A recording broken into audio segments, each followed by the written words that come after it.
दरवर्षीप्रमाणे याही वर्षी स्वाद मसाल्याचा मिरची उत्सव सुरू झालाय। चांगल्या क्वालिटीच्या मिरच्या, जिथे मिरच्यांचं उत्पन्न जास्त आहे त्या ठिकाणी त्या शेतकऱ्यापाशी जाऊन ती मिरचीची क्वालिटी बघून कमीत कमी रेटमध्ये तुमच्यापर्यंत पोहोचवण्याचा प्रयत्न करतोय। तुम्हाला या ठिकाणी अनेक प्रकारच्या मिरच्या बघायला मिळतील। त्यामध्ये बेडगी असेल, काश्मीरी असेल, लवंगी असेल, संकेश्वरी असेल, गुंटूर असेल। आणि याही वर्षी माझा मसाला कलर, तिखट, टेस्ट वर्षभर टिकून राहिली पाहिजे म्हणूनच तुमच्यासाठी घेऊन आली आहे या सर्व मिरच्या। तर हा महोत्सव 15 मार्च ते 30 मे पर्यंत मैत्रिणींना सुरू आहे। तर वाट कसली बघताय? जवळ तुम्हाला जी सोयीस्कर असेल त्या शाखेला जावा आणि तुम्हाला असणारी कोयना धरणाची हाफ सेंच्युरीकडे वेगवान वाटचाल। कृष्णा नदीच्या पाणी पातळीत पुन्हा वाढ। औदुंबरात श्रीदत्त मंदिरात पाणी।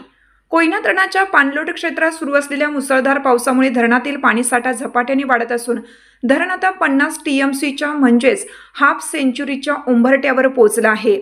गुरुवारी सकाळी 8 वाजेपर्यंत धरणातील पाणीसाठा 49.75 TMC 47.27% झाला असून गेल्या 24 तासात 89,510 क्युसेस म्हणजेच 7.73 TMC पाण्याची आवक झाली आहे। धरणातून किंवा पायथा वीजगृहातून अद्याप कोणताही विसर्ग सुरू नसल्याने कृष्णा नदीतील वाढ ही वरच्या भागातून येणाऱ्या नैसर्गिक प्रवाहामुळे होत आहे।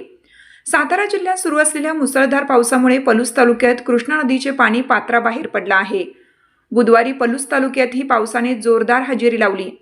दुपारी 4 वाजल्यापासून रात्री 9:30 वाजेपर्यंत झालेल्या मुसळधार पावसामुळे शहरासह ग्रामीण भागातील रस्ते, नाले आणि शिवार जलमय झाले। शेतामध्ये मोठ्या प्रमाणावर पाणी साचलं असून पावसामुळे नदीच्या पाणी पातळीत पुन्हा वाढ होण्यास हातभार लागला आहे। बुधवारी दिवसभरात कृष्णा नदीची पाणी पातळी सुमारे 2 फुटांनी घटली होती।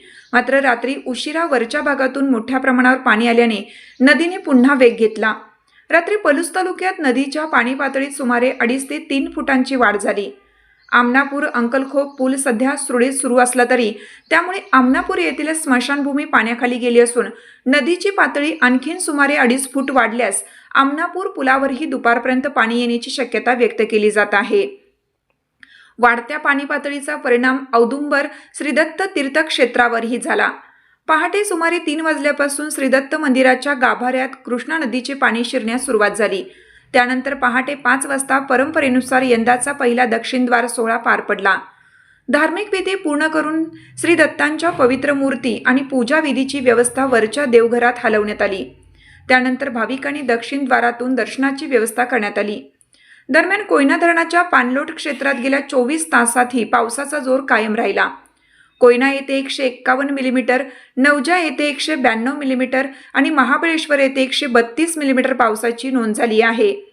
या सातत्यपूर्ण पावसामुळे धरणातील पाणीसाठा वेगाने वाढत असून आगामी काळातही कृष्णा नदीच्या पाणी पातळीवर त्याचा परिणाम कायम राहण्याची शक्यता आहे।